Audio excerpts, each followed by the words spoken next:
You guys are listening or maybe watching to episodes. I totally butchered that.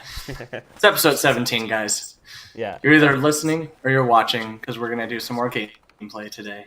Yeah, episode 17 of Geeks to Glory. So yeah, it's pretty exciting. Yes, it is. So how you been, man? Oh, I've been doing well. Just busy. Our church is in the process of moving, so I've been, doing that and Yeah. uh, yeah, so I mean it's been pretty cool. I haven't played like any Rocket League, so I'm probably going to be really bad. Yeah. Oh yeah, Probably. that redirect though. I just, yeah, it's like you've probably become the master at this point. I've been trying, dude. It's tough trying to deal with other people you don't know. Yeah. I've been playing with some guys from the Reformed Gamers group Oh, cool. and had some good games with some of them, but yeah, So you're like Emperor Palpatine looking for your replacement. You're yeah, trying to replace me. Okay, that's cool. no, no, it's just I just would rather like if you're not on, I would still rather play with someone that I kind of know what they're doing, Right. Yeah. or can talk to at least. For sure.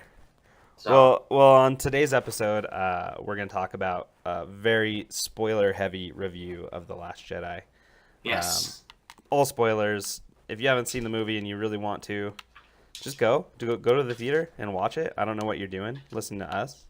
But yeah, but for if real. if you wow, okay. So this is the way it's gonna go. It's gonna be we're gonna we're gonna do really well in our warm up games, and we're gonna choke tremendously hard on the real matches. I think that's the way it's Yes, gonna go. So anyway, yeah, we're gonna do a heavy spoiler discussion about The Last Jedi, um, and why you hated it. Just kidding. Sorry, my like screen like freaked out. So oh good. so yeah, Get out of my way then. it Just was kidding. Windows has been like trying to update for like the last like 3 weeks, and I've just not wanted to do it. Um, so anyway, I have had some stoppages in Rocket League play because of that a few times when I have played, and it's a little bit annoying. Yeah, I bet. Oh man. Um, but yeah, you need to go out and see the movie if you haven't. So don't listen to this if you haven't seen it, because we're gonna ruin the movie for you. Um, Hmm. and and it will be. There's some big stuff that happens in this movie, so it's really stuff you want to avoid at all costs. So Yes, um, absolutely. and your childhood will probably be ruined after seeing this movie from the reactions that some uh, are having to this film. So it seems to be a very polarizing Star Wars film, to say the Yeah, least. I know. It's very, you either loved it or you hated it, it seems. We need to talk about that too, though. Like, apparently, there has been some there have been reports that like some of the backlash has been like greatly exaggerated because um, like people have come in and they've hacked like Rotten Tomatoes, and they made the score worse than it actually is among audiences. Like Oh, wow. the cinema score, like to be frank, like the audience score for Rotten Tomatoes is like around 50%, Hmm. 54%. So that's really low. So like really shocking Yeah, too, right? Like it's pretty bad. Um, whereas like the critic score is like 90%. It's like really good. yeah. Um, so there's a big discrepancy, and so anyway, like other reviewing sites like and polling websites like Rotten Tomatoes, like Cinema Score is an A rating, which is really good. Um, IMDb's up there around 80%. So it's there there seems to be some legit backlash, but at the same time, it seems to be greatly exaggerated. Um, Yeah. I and also and it's read, not nearly as bad as it actually appears to be, if that makes sense. yeah. I also read that, I don't know who did it, but um, some people, like, maybe it was Cinema Score, I think. Yeah. They went around, like, to a bunch of random theaters. I think they did like 200 theaters. Yeah, Or that's Cinema something. Score. And That's, they asked people right after they saw the movie what they thought. And Yeah. it was not even close to 50-50. yeah, no, it Like- was that's Cinema Score. They gave it an A, and that's how Cinema Score works. They go around with real people, and they poll real people. So like it's not just like a computer. There's no way to hack it. There's no way to like screw up the scores. Like they just go around, ask like, did you like the movie? What would you give it? You know, an A through F, and they gave it, you know, the audience gave it an A, and it was, so I mean, that's basically in the 90s, you know, if you were to do it on a 100 scale. So I mean, it's a good movie, I think, and I think some of the backlash, like I can understand where it's coming from. Like I can understand why some people are having a hard time with it. I mean, it's not an easy Star Wars movie to digest, you know. I don't think it is. I think there's some things that hit kind of hard, and it's not a perfect movie by any means. Like, you know, it's not great. It's not I wouldn't say it's the best Star Wars movie ever, personally. Yeah. Like I went into it with that being my expectation. Yeah. I don't know where it sits for me right now. It's really hard. I still haven't totally decided, and over time, you know, it could change. So Yeah. I think it depends like how we see how episode 9 turns out. You know, will dictate how good of a film this actually was. Yeah. Definitely. Anyway, let's get into it. I think leaving. You're leaving. Okay. Yeah. I think- like our team, the opposing team already left. Like, For sure. I think so we yeah, man. should Do you want to go first, or do you want me to? Yeah, I think we can just like I think we can kind of doesn't have to be like our thoughts versus like, you know, my thought versus your thought, but like maybe we can just talk about like the story and like the beginning of the film and go to the end of the film and kind of just, you know, piece by piece break it down a little bit as far as we remember, and Yeah, for sure. and then just kind of talk about things that we liked and what we didn't like. And How many times have you seen it? I've seen it twice. I saw Nice. it Thursday and Friday of last week. So Nice. So yeah, I got to see it twice. I still really, really, really want to see it again. Oh, cool, threes. Yeah, Is I this- forgot. I was searching for standard and doubles. Yeah, is this a real match? Yeah. Okay. Oh yeah. Oh, okay. All right. Cool. Now that I'm aware of that, we're gonna suck. Right. So anyway, the movie starts off. I think the opening crawl is really good. One of the better like opening crawls of any Star Wars movie. It just gave a lot of, you know, good info about where the Resistance is after the four. Oh, that sucks. I hit that guy. Yeah. No problem. So just kind of like where the Resistance is, where the New Republic stands after the events of The Force Awakens. I mean, this movie takes place uniquely, unlike any other Star Wars film, immediately after the events of The Force Awakens. And no other Star Wars movie has started, you know, in the minutes after the movie. So after the the movie that came before it. So I think that's really cool. I like that. How did you feel about that opening, the opening scene? I thought it was really good, man. At first I was just kind of like, I mean, I guess I totally understood Leia's concern and complaint with Poe. Yeah. You know, just because it was just like, yeah, kind of didn't do anything.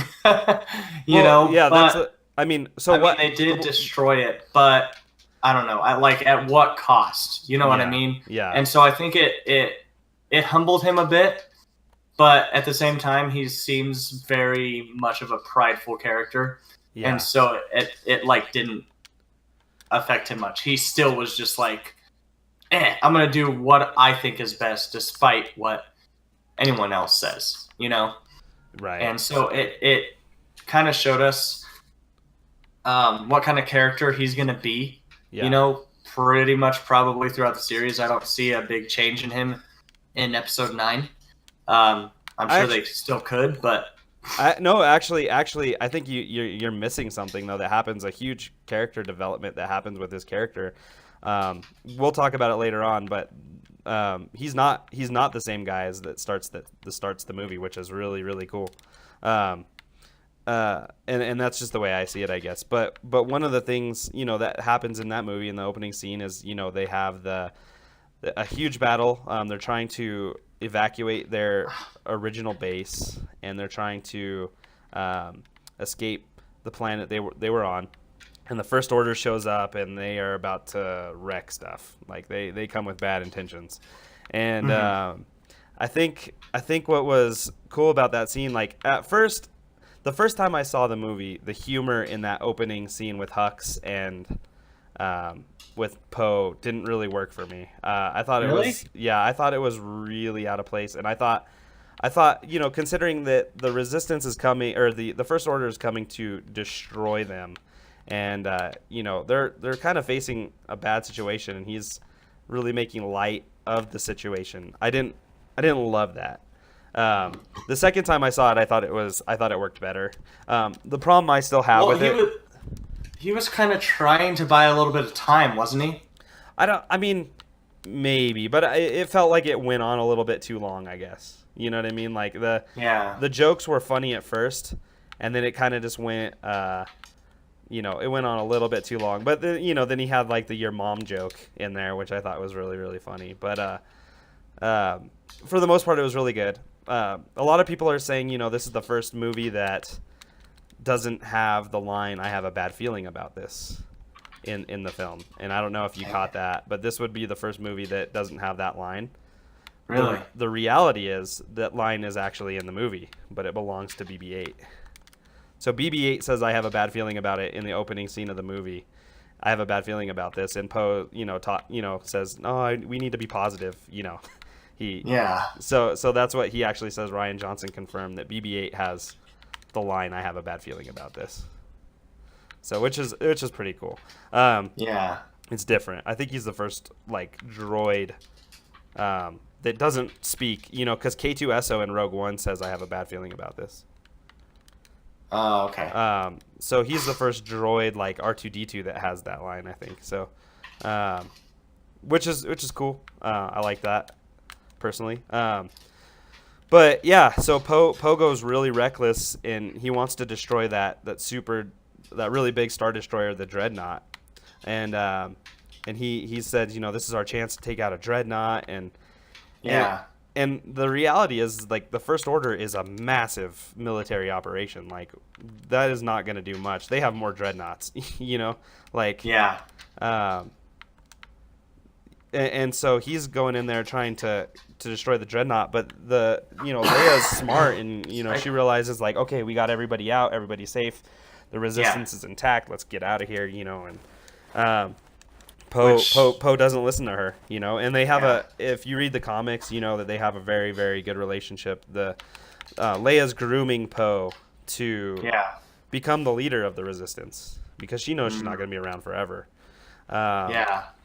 And so, that's why, she slaps him and she demotes him, because he screwed up. I mean, the reality is he just really screwed up. We should keep playing threes. I like threes.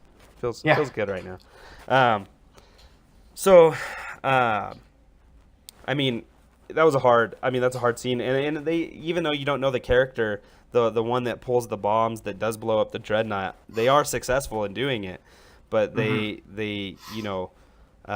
at what cost? They lost their entire bombing fleet. So, and there's not much of the Resistance left, and that was the entire bombing fleet for the entire Resistance. So they're a really small group now, and they don't have any bombers. They barely have any planes, like, any war fighters. They're decimated. So, but yeah, the humor in the first scene was a little. It caught me off guard a little bit. But it landed the second time I saw it. I liked it better. So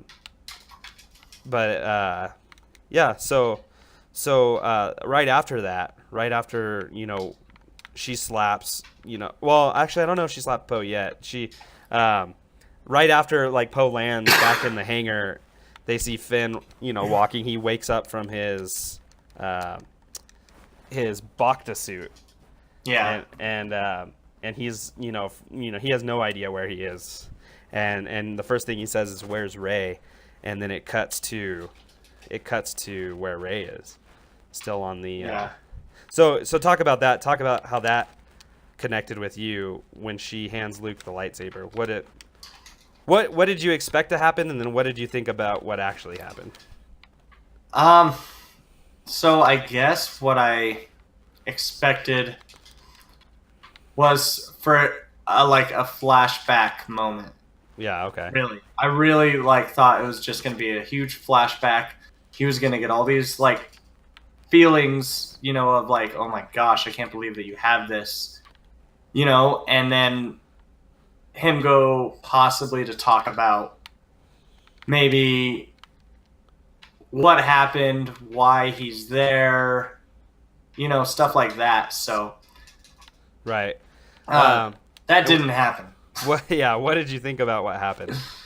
So at first I was just like, really? Yeah. Well, Like, what happened? What happened? We're allowed. well, okay. We're allowed to say what happened now. I We're know. we're spoiling this movie. So when, he initially got a lightsaber, he Yeah. just trashed it. Yeah. Yeah. And He so threw it over his literally shoulder. just threw it over his shoulder, just a complete big F this. Yeah. You Yeah. know? Like, totally. And I was just like, all right, this is not going where I thought it was whatsoever.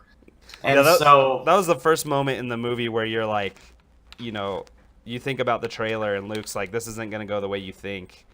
And you realize, okay, they weren't just setting up a plot device. They were talking about this movie in general. So, yeah, right? yeah. Yeah, Yeah, I laughed, I laughed at that scene. And yeah. the audience that I was with, I think there was a pretty big reaction to that. People were laughing about it. Yeah. And I mean, it was a little funny moment, but at the same time, it was like, yeah. dang. No, yeah. Like, Yeah, it is a big sign of what's to come. But the thing about that is like no one knows what to expect. Like once they threw the lightsaber off the cliff, then you realize like, okay, I have no idea what we're gonna get with this movie because yeah, no, seriously. like you don't know. Like it was funny, but it was also like, wow, that's his dad's lightsaber. That's his first lightsaber. That's a lightsaber that he used when Vader cut off his arm. Yeah. Like this is not a nothing relic. This isn't just any old lightsaber, and he just throws it away like, I don't want this. Why are you giving this to me? What do you think I'm gonna do with it? And Luke says that later on, when Rey is like, what is your deal? Yeah. Like we need you, your sister needs you. Like what's going on? And he's like, no. Okay, wow, I thought that guy was gonna Yeah. look at this guy. Like, look what he's trying to do here. Like, he's trying to redirect, and I'm like, what are you doing? Gosh, yeah. But, he says that, like, what do you want me to do? Stand out there with a laser sword and fight the entire First Order? Yeah. And it's like, like, at that moment, you're like, okay, this guy, he's lost touch with who he is, like, he's not Luke Skywalker that, defeated the Empire and brought Darth Vader back. I think that's a journey that like you have to take throughout the film in realizing like, okay, this isn't Luke Skywalker, like the way that you, or at least the old Luke. Yeah, but you have to remember like 30 years have passed, like a lot of stuff has happened, a lot of bad stuff has happened, A lot of green milk. a lot of green milk. Oh, that was what did you Yeah, so immediately following the throwing off of the lightsaber, we get like a montage of like Luke's life on this planet, and one of the things is him milking the weird sea creature. How did you feel about the green milk scene? I probably could have done without the milking of the animal personally. Yeah. Yeah, it felt very just like, I mean, I guess we kind of got it just to show like man, like this is just his way of life, so Yeah. I don't know, I mean, it wasn't necessary, but I guess I kind of understand. it was a little bit of a humor thing too. Like they wanted to, give some funny stuff, I guess. Um, but yeah, it was cool. Like it was cool to see him like go across like the cliff on that big huge stick and then spear the fish and stuff. Like that's pretty Yeah. sweet. But you the whole time I'm thinking like, I mean, and we get an answer for it, but I'm thinking like, why doesn't Luke just like pull the fish out with the Force? Like why doesn't he just like why does he need a spear? Like why does he even need a stick to jump? Wow. Why does he even need a stick to jump across the thing? Like, why can't he just like use the force and force jump? So, I mean, Yeah. yeah, it was kind of the whole movie, like the whole opening parts of the movie. You're kind of like, what's going on with this guy, um, and so yeah, I mean, I do like how they set it up. I like you also get a feeling like something else is going on with Luke when he says, where's Han? When Chewie walks in, he breaks down the door because Luke won't answer Rey. He doesn't Yeah. want anything to do. Oh man, I couldn't get it. He doesn't want anything to do with Rey. And so Chewie answers the door, and he's like Chewie, and you got a glimpse of old Luke Skywalker, Yeah. his excitement in there, and but then he asks, where's Han? Why isn't Han with you? And that kind of tunes you into, okay, like, why couldn't Luke feel that? You know, Yeah. like why couldn't Luke feel that Han, that Kylo Ren killed him? Like why couldn't he Yeah. feel that? Um, so anyway, what else? Is there anything else about that scene, that the setup of Octu? That's the name of the planet. I don't know if they even say that, but the name of the planet's Octu that he's on. But For that scene, I don't think there's much else. I mean, it you know completely just showed you like it's not gonna go like you yeah, think it's gonna be this way. Nope. it just it seemed to Nope. be the setup for the island. It seemed to be a foreshadowing of like the whole movie. Even what Luke says to Rey about the laser sword and fighting the whole First Order, um, Yeah. like that's a big foreshadow. uh, Yeah.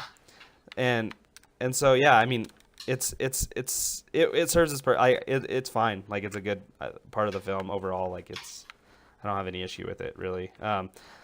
Other than it sets up a whole bunch of questions as to like that you do get answered later. Like why is he acting like this? Like what's his deal? Like why is he so grouchy?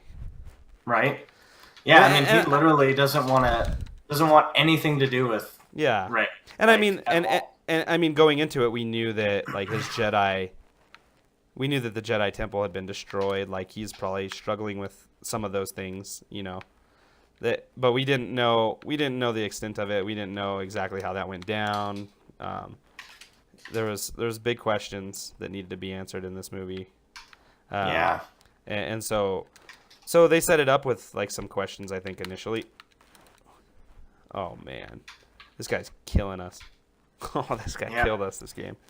It's all good. He left. Yeah. He knew. He knew. He just knew.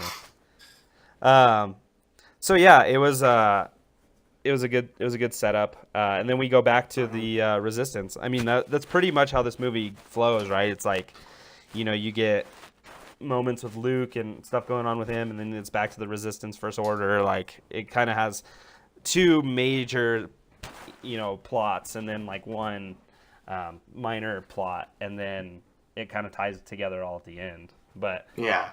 so then we go back to the First Order and Resistance, where our group of Resistance fighters has gone into hyperspace. That's where she slaps Poe and demotes him. Yeah. For being reckless and getting people killed, like a lot of people killed probably, because I mean, Yeah. there probably is a good amount of people that could fit on those bombers. So, and so he has to deal with that. But in the meanwhile, like Finn is just all he cares about is where Rey is. Like it's pretty funny how they set that up too, because it's like you think at the end of The Force Awakens he's kind of on like the side of the Resistance. But like Yeah. he's really not. He's just Team Ray. Like he's not really Team Resistance, like, or First Order or anybody. He's kind of like he's just Team Ray. Yeah. And in that respect, I do like where they took his character because, wow, was that our other guy that hit that? No, I had to Oh, hit it okay. up. I was like right behind you. I would have had that and pushed it out. Um, but anyway, yeah, it was. We get to see that he's really only caring about Ray, and he's trying. I thought that scene was so funny with him trying to get into the escape pod, and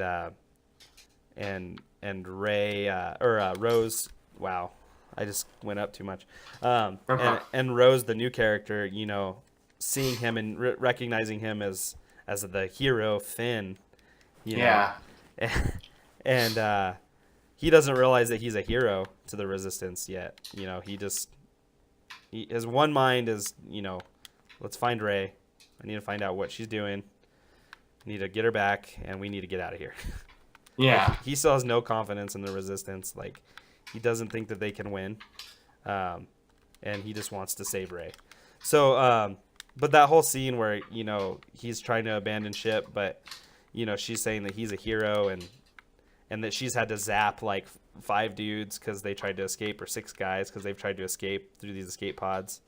Yeah. And he's sitting there. He's like, "Oh, that's cowardly." Yeah. And he's Yeah. and he himself is trying to get out. I know. It's so good. But they realize, the thing that kind of breaks the straw that breaks the camel's back is that the First Order is able to track them through hyperspace, and it's like a new technology that is new to Star Wars, that they're able to track through hyperspace, and so they're running out of fuel. The Super Star Destroyers can't catch up to the Resistance ship, but it's only a matter of time before they completely run out of fuel and are just sitting ducks, and Yeah. and the Resistance will be no more. And so Finn's trying to get out of there. Like he's thinking, yeah, we're not in a good spot right here, and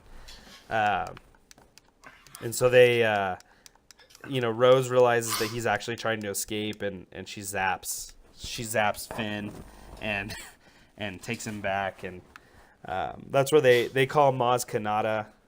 They realize that they're being tracked through hyperspace, and Finn knows where that technology is, so he can stop it, but he can't get in there because they can't break through those shields and stuff. So Yeah. they call Maz Kanata. That whole scene, I didn't like the Maz Kanata stuff personally. It was like just a way to get her into the movie, for me. Yeah. I didn't think she served any point, any real purpose. Wow, this game's really going well. Yeah. So so yeah, wow, we had so That's little rough. points.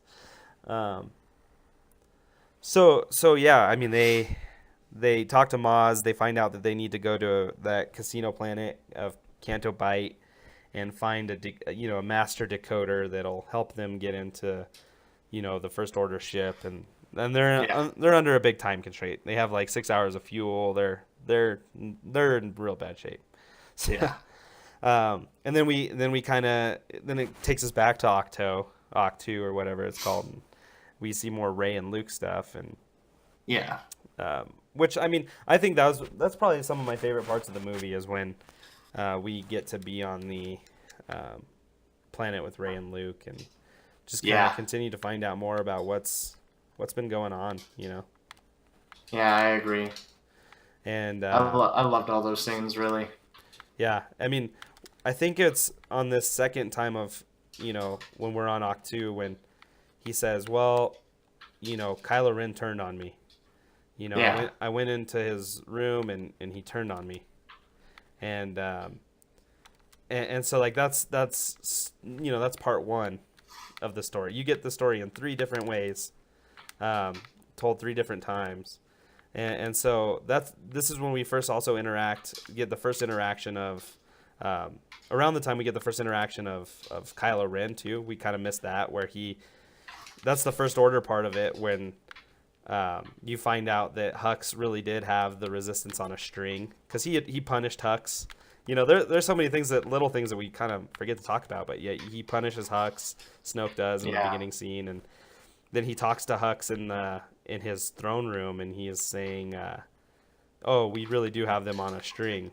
We're good. We got these guys exactly where we want them." And then Kylo Ren walks in, and he scolds Kylo Ren really, really hard. He uses Force Lightning on him, which is really sweet. And he punishes him for failing, and he gets mad at him. Is like, how could you lose to someone who's never even held a lightsaber? Like, I mean, he's like, you're supposed to be this super powerful Skywalker and have all this potential, and yet you're useless. Like, you can't even you can't even beat a girl who's never held a lightsaber. Like, big disappointment. That scene was so epic. Yeah, it was good, and he makes him, he tells him to take off the ridiculous mask. And he basically tells him, like, you're no Vader. You're nothing like Vader. Vader would have easily beaten Rey,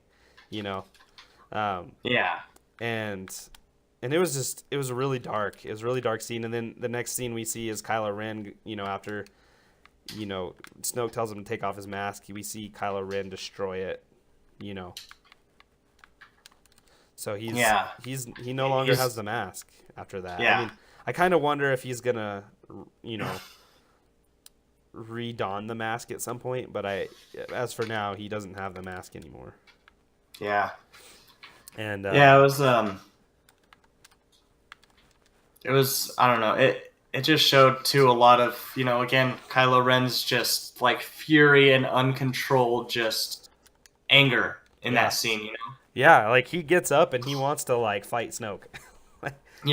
And Snoke uses the Force on him and shoots him with Force Lightning, which I thought was just so cool. Like the way he uses the Force Lightning was epic in my mind. Like it wasn't like Palpatine levels of Force Lightning. It was just like a little jolt, like back off, son. Like like you can't step to me.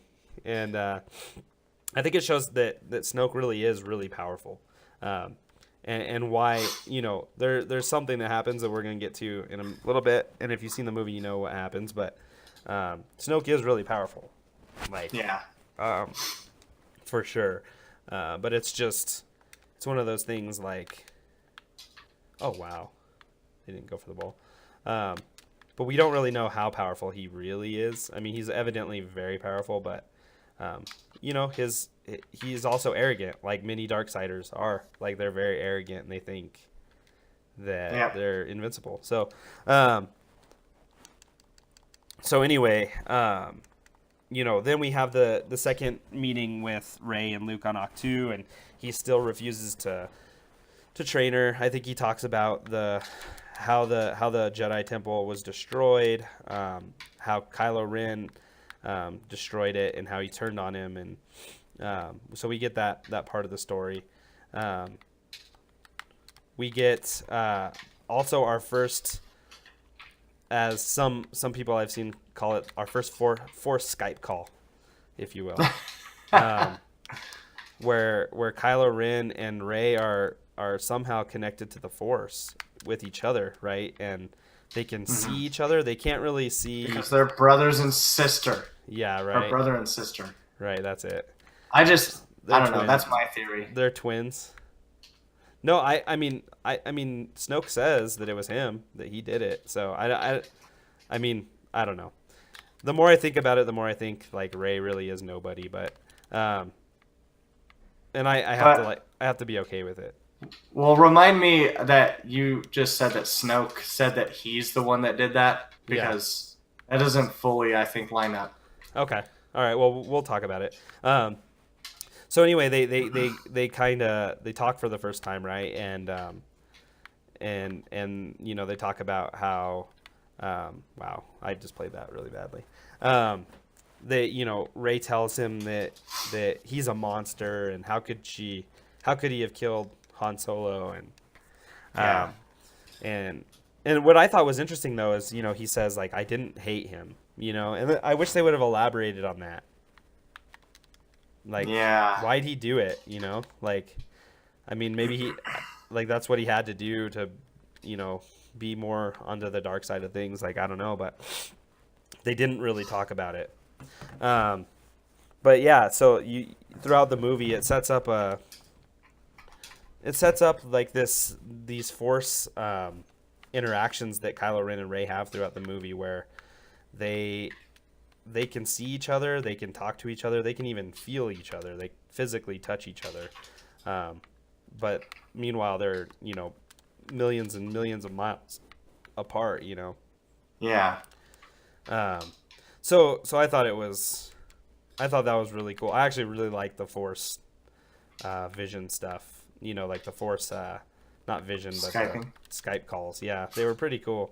It's interesting new power, and it's another thing that foreshadows something that Luke does at the end of the movie. Like in a way, I think it foreshadows an ability that, like Kylo Ren, when he first sees her, he asks her like, how are you doing this? Like, how are you projecting yourself to me? Because if you were doing this, it would kill you. He tells her that it would kill her, because it's such a powerful Force ability that, it's too powerful for her at this point, at least. And it foreshadows, what we get with Luke at the end of the movie, which is I think it's really cool. This movie does a lot of setup for the end, I think, and I think it pays off more than not, personally. But yeah. So what did you think about the Force Skyping? Yeah, so I thought it was so I mean, I thought that kind of has happened before. Like, haven't Luke and Leia been able to do something similar? Yeah, so like Vader reaches out to Luke in Return of the Jedi and calls him to join him, and Luke can hear him and stuff. I mean, so it's happened, but it's not like, and as far as we know, like Luke couldn't see Vader at that time. So the Force ability, I think, has been there, like reaching out to people in the Force is a true ability, but this was like the next step of reaching out in the Force, I think. Dang. Okay. So, well, yeah, then, I mean, I think, I don't know, man. I just really think that there's gotta be something more to them than, I just don't buy the whole, her parents were just alcoholics who sold her off for some beer. Yeah, I don't buy it. Yeah, there's something about that doesn't quite add up to me either.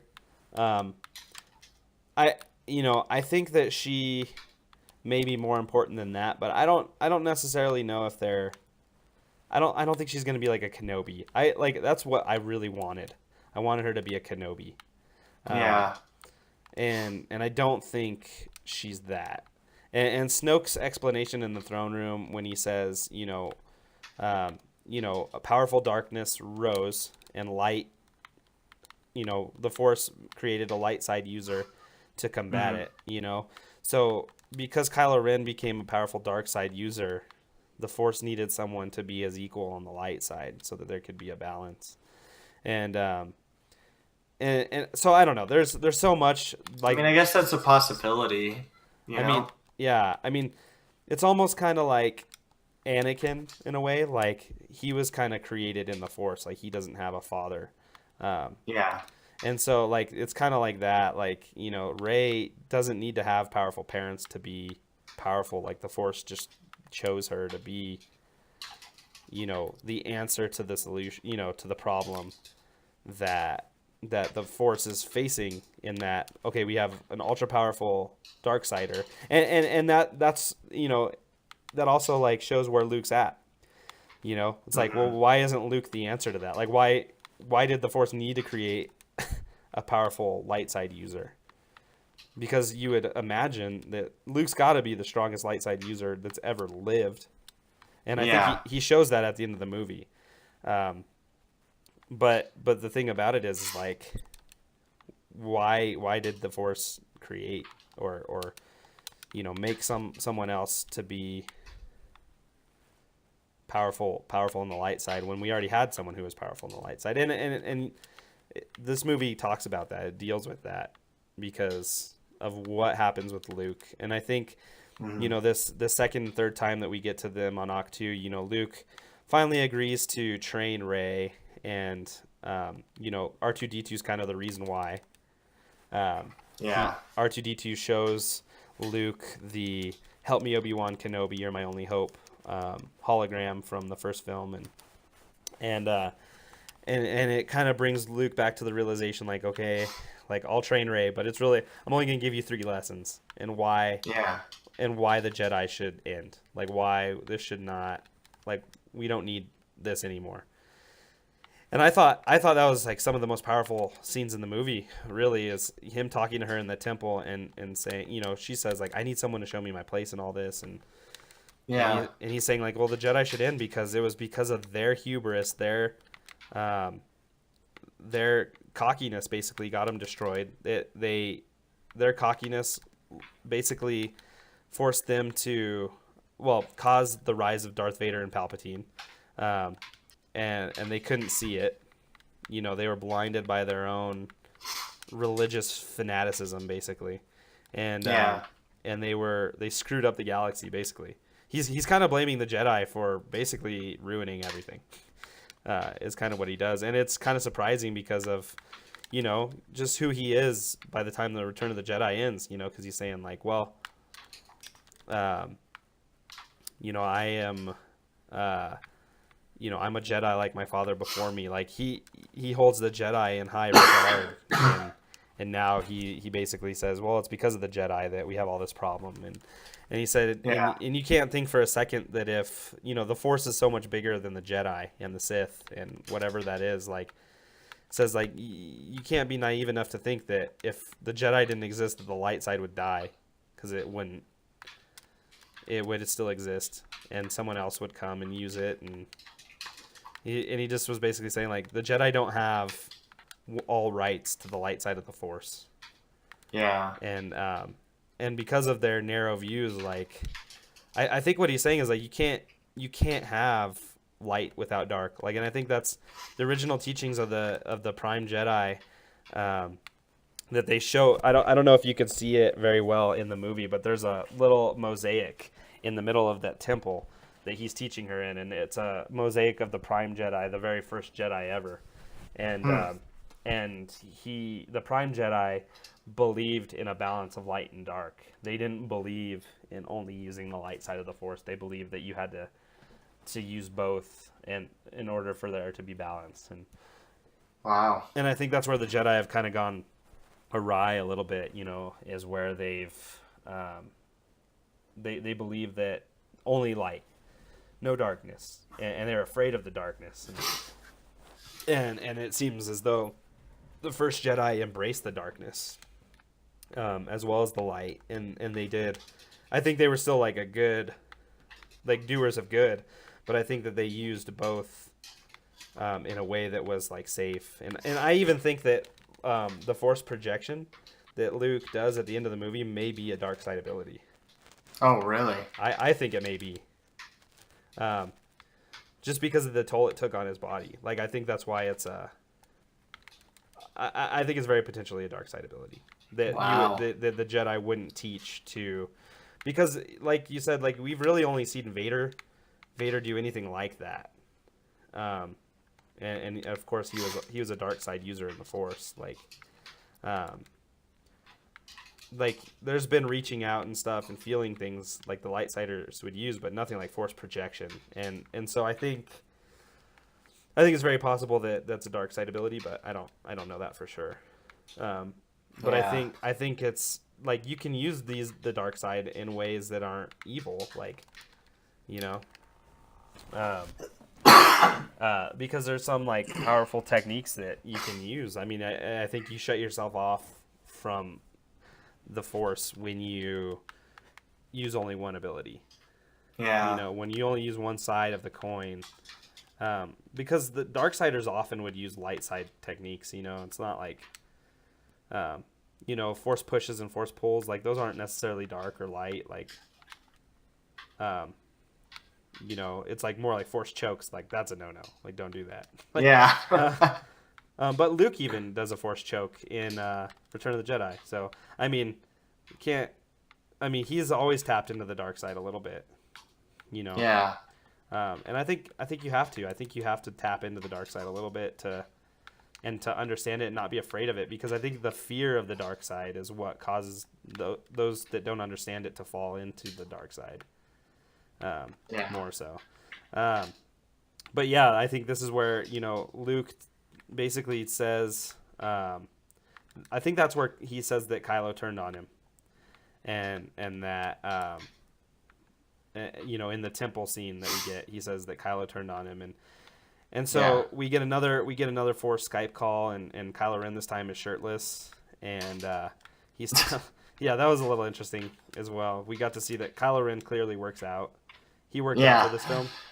Well, I don't know if you. I mean, did you ever see when he went as undercover boss? I saw Undercover Boss, but I mean, maybe I don't Kylo know. Ren was on undercover boss. Yeah. And one of his employees, one of the guys, said that he heard rumors that Kylo Ren had an 8-pack. So Oh yeah. I think they were just proving those rumors. Yeah, from Kylo Ren. Undercover Boss. Adam Driver is jacked. We'll put it that way. He's really really big. But anyway, he's talking to Rey in this scene, and he's saying, did Luke tell you what happened the night I destroyed his Jedi temple? And she said, Yeah. she says, yeah, he told me that you turned on him. And he said, that's not true. That's not what happened.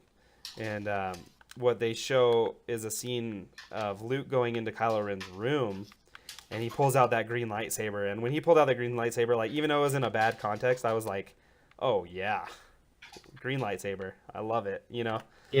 I was excited for that. But, they show that look in Luke's eyes, and it looks like he's going to kill him, Yeah. And it's just pretty powerful. Like, it's a powerful scene, and you're like, oh wow, I wonder if Luke really did do that. I wonder if he tried to kill Kylo Ren, like, and then why would he try to kill his nephew, like, Yeah. And so anyway, that kind of leads to the last Force Skype call that they have, where Luke confronts Rey and Kylo Ren, because what he had said. Well, I guess we have to like talk about when Rey reaches out to the Force the first time on the rock that Luke asks her to, and she can sense life and death and darkness and light, and she senses all these things, and Luke, and Luke, is kind of concerned because she goes basically straight to the dark side, while she's like doing that meditation, and and he kind of freaks out, and he sees that, okay, this girl's like really really powerful, and he says, I've only seen that power once before, and that was with Kylo Ren, that was with Ben Solo. And he said it didn't scare him then, but it does now, and so that's where we get that line from the trailer. But anyway, she tells Luke in that time, she said, I didn't feel you. Like, I felt everything else around me, but not you. You weren't there. Yeah. And she says, you turned yourself off from the Force, didn't you? And so that's where you find out, okay, that's why Luke couldn't feel Han Solo. Like, that's why, the Force basically created, another powerful light user, because Luke turned himself off. Like, he stopped using the Force, basically. And so, like, he's obviously dealt with this loss of the Jedi Temple, like the turn of Ben Solo to the dark side. Like, he obviously dealt with this very poorly. And he's no longer, he's just a shell of Luke Skywalker. He's no longer the Luke Skywalker now. He doesn't have Force abilities. He's just a guy. And so anyway, that kind of sets up that third, fourth Skype call where we have Rey and Kylo Ren talking, um, and they touch hands and they feel each other and they see their futures. Kind of. We don't see them, but they see their futures, and that's when Luke comes in and he busts down the door and he's back. He's using the Force. He destroys it, and he sees what they're doing, and Rey gets really, really mad, and she ends up fighting Luke Skywalker. Yeah. And she kind of bests him, right? But it was cool. He, like, when she knocks him down, he uses the Force to keep himself from falling. I thought that was pretty cool. So he's back using the Force. He's powerful. And then she confronts him. She says, "Did you try to kill Kylo Ren? Like, did you try to kill Ben?" Because she never calls him Kylo Ren, really. She calls him Ben, like, the whole movie. And he, she confronts him, and she's holding the lightsaber, the blue lightsaber, and she's kind of threatening him a little bit, Yeah. And so he tells her what really happened, finally, and he says, Snoke had already gotten a foothold in Ben's life, and he had already basically turned Ben's heart, and made it dark, and he could see the horrible things that Kylo Ren was going to do, and like the Vader-like that he was going to become. And for a brief moment, I say that he fell to the dark side. For a brief moment, he fell to the dark side. He let his fear of Kylo Ren, of what Ben would become, get the best of him, and he tried to kill him. He turned on his lightsaber with the intent of killing him, and then he realized, like, that's not me. That's not what Jedis are about. I can't do that. And he's about to pull away when he sees that Ben Solo sees that he's going to turn on him. Yeah. And I think Rey was right. Like, I don't think his heart had been. I don't think he had totally decided that he was going to go to the dark side at that point. I think Snoke had already twisted him. I think that, like as Yoda says in Revenge of the Sith, like, visions of the future can be cloudy. Like, they aren't necessarily they can be deceiving, Like, Anakin saw Padme dying in childbirth, but what he didn't see was he was the cause of it. Yeah. Like, and so, like, the Kylo Ren falling to the dark side is very, very likely because of Luke Skywalker, because of what he did in that momentary lapse of weakness. That's what pushed him over the edge, Yeah. But his heart hadn't really been made up yet. Like, he hadn't fallen, and he still had. There was still good in him. There was still hope. And Luke just blew it, Yeah. But he saw the horrible things that he was gonna do, and then he tried to. For a brief moment, he thought he could fix it and make sure it never happened, but then he realized, like, that's not the Jedi way. That's not what we should do. And then, he pulled back, and then, Ben Solo, uses the Force, pulls down the hut that, he's sleeping in, and, turns on Luke. And he took some of the students, and they formed, like, what's the Knights of Ren, and, so yeah, I mean, it was pretty powerful stuff, but I think you can, like, look back at, like, Revenge of the Sith and see, like, well, that, Ben's falling to the dark side may very well have been Luke's fault, and his fear. He let the fear get the best of him. Yeah. Because he didn't want Dad Vader to show up again. Because a Skywalker with the dark side is very, very powerful, and Ben Solo is a Skywalker, and that's the thing, is, like, he's very, very powerful. If that's in the wrong hands, then it'd be better for the galaxy if that didn't exist. But like, that would have started Luke down a dark path, I think, too, if he had actually followed through with it. Like, that's a dark side, like murder and fear and stuff like that. That's all the dark side. So yeah, it was it was a crazy scene, like, Yeah. and that's, I mean, people, that's what people are struggling with so much. It feels like, because Luke Skywalker's just not the Luke Skywalker that they had imagined. You know, Yeah, I they know. They wanted were Luke Skywalker. still They wanted him to be like the ultimate Yoda, basically. right. Super powerful, like benevolent, good guy at all times. Right. Um, and he's not. He's like human. He's flawed. You know, Yeah. just like everybody else. Like he struggles with things, and I thought that that's really good. I think it was a bold choice. Like it's definitely the opposite direction of where you would think they would go with his character. You know, like I would never think like Luke Skywalker is probably my favorite character in movies. Yeah. Like at least heroes, I should say.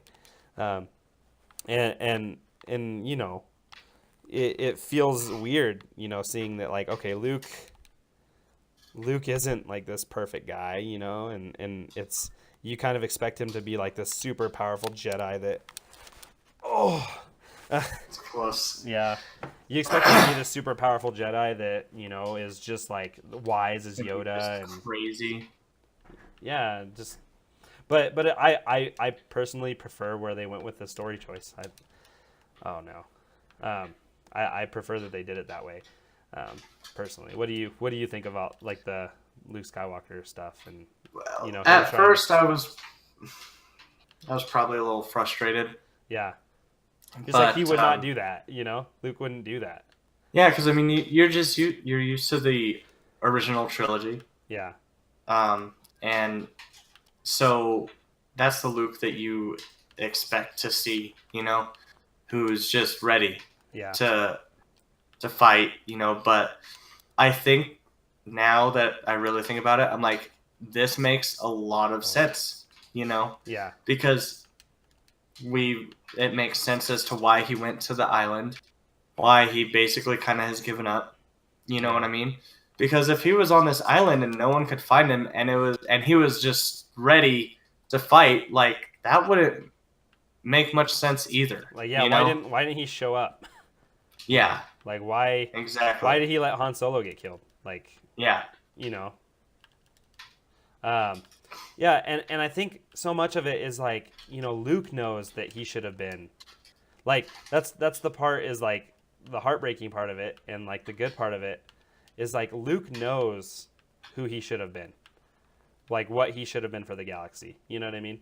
Like he knows that he should have been that benevolent, like all powerful Jedi that like didn't let anything bad ever happen to the universe ever again, you know?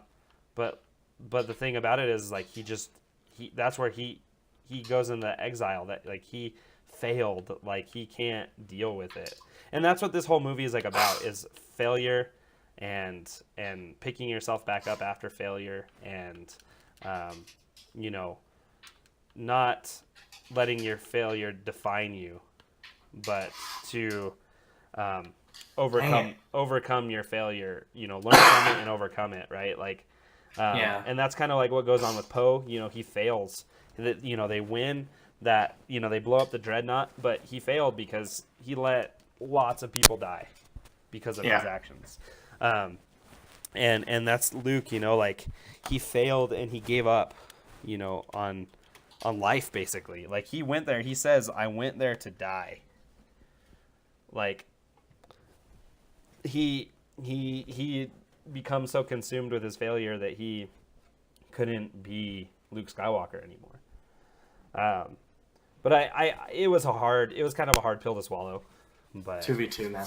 Okay, sweet. We might have to do a 2-part review on this. Jeez. I know it's a long one, huh? But yeah, I mean, it was a harder pill to swallow. But he, you know, I think it was the proper place to take the character. Personally. Yeah, I agree. I mean, you have to explain why he's not, you know, around. You know, you have to explain like why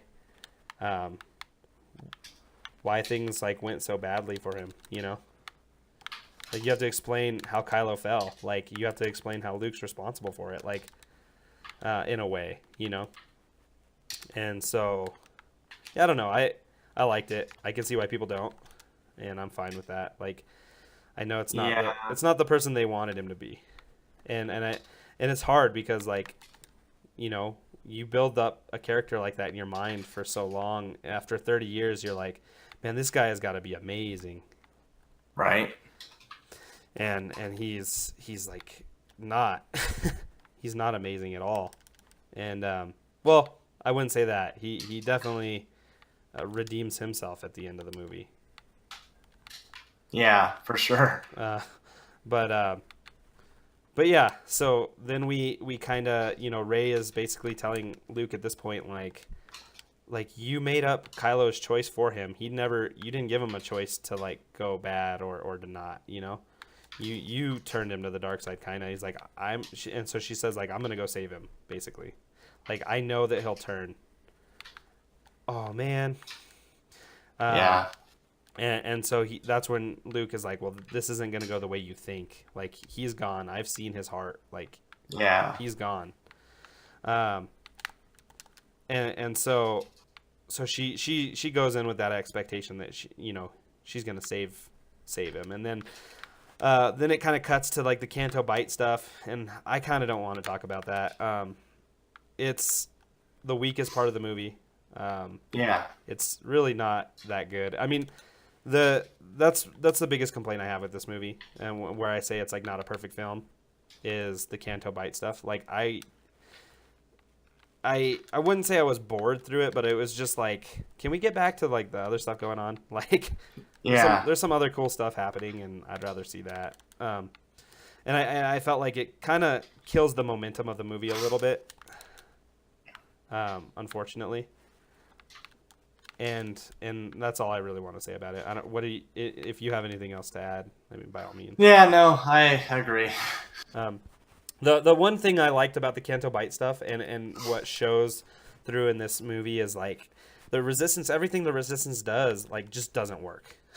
Like in this, like they fail all movie long, and the stuff that you know Finn and Rose go to Canto Bite with the expectation of finding a master codebreaker who will get them onto onto Supreme Leader Snoke's ship and help them disable the light speed tracker so that you know the Resistance can escape. And it fails. Screen hit the ball. Restart.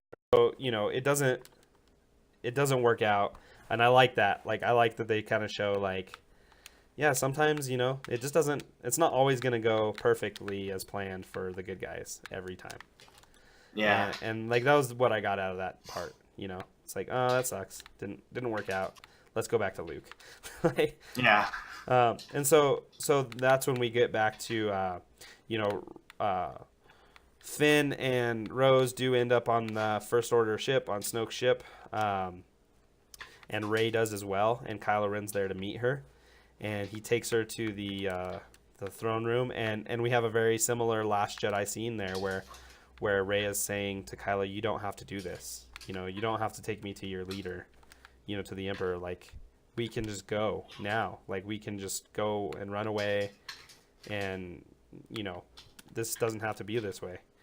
And she tells him, you know, like when we touched hands, like I saw that, you know, when the time comes, like you're gonna turn to the light side. And he tells her, you know, well, when I touched your hand, I also saw your future. I saw that when the time comes, you're gonna turn. And Yeah. and so, you know, he takes Rey to nice shot. He takes Rey to Snoke's throne room, and by far the most shocking thing in the film happens. So Yeah. I'll let you talk about that. Yeah. So, I mean, you think that it's gonna go very bad for Rey, or you think... So, here's what I thought was gonna happen. Yeah. Either it's gonna go really bad for Rey, or Rey's gonna maybe turn somehow, or Kylo Ren was going to turn, and Rey and Kylo would fight Snoke together. Yeah. None of those things happened. Yeah. The whole scene, it very much looks like one of them's turning, but and I would say the way I thought it was going to go down was the way they make it seem, is that that Kylo Ren's gonna turn, um, because you think that maybe Snoke wants Rey, for her power and whatnot. But then it Yeah. becomes evident that, it's like, okay, I'm proud of you, Kylo Ren. Like, well done for bringing in this girl. Like, my faith in you is restored. And so you're like, okay, Rey is in trouble here. And so the Yeah. only way out of this is for Kylo Ren to turn, because he's torturing her. He reads her mind. She's not strong enough to overcome that. She could overcome it with Kylo Ren. She couldn't overcome it with Snoke. Yeah. He tortures her. He hurts her. And then Rey tries to grab the Skywalker lightsaber, through the Force, and he uses the Force to hit her in the head with it and bring it back to him. So he's obviously very, very powerful. Like, he's no joke. And so the whole time, though, you're just like, okay, Kylo Ren has to turn, and you kind of got those feelings like Vader versus the Emperor a little bit. Like, he's looking at Snoke as he's torturing her, and you think like he's feeling for Rey, Yeah. and then you're just like, I don't know where this is gonna go. Like, I think Kylo's gonna turn. Like, this is gonna be cool. I don't know. Like, some people didn't want that to happen, and I don't know. I'm fine. I was fine with him turning if he turned, but I just wanted it to be cool. And so I'm thinking, I was ready in the theater. Like, okay, Kylo Ren's gonna turn. We're gonna see some sweet stuff now. Yeah. And I thought that's exactly what was gonna happen. They were gonna fight Snoke, and so anyway, we get that moment, right? Like, Snoke is telling Kylo Ren, he's like, I feel no more confliction in you. Like, I know that you're gonna use your lightsaber and strike her, your true enemy down. Yeah. And so meanwhile, you see, Kylo Ren using the Force a little bit to quietly move the lightsaber, the Skywalker lightsaber, and you're like, okay, he's turning. He's about to go team good guys here, and then he does. He turns on the lightsaber, the blue Jedi lightsaber, and he uses it and he cuts Snoke in half. Yep. and I know. I was just like, what? Yeah. I was, dude. It was so incredibly shocking to me. I really couldn't believe that happened. Yeah. I mean, he cut him in half, and everybody gasped in the theater that I was in. Like, nobody could believe what happened. And then, hey, someone's at the door, dude. I'm so sorry. Like, Oh, no problem. I gotta get this real quick.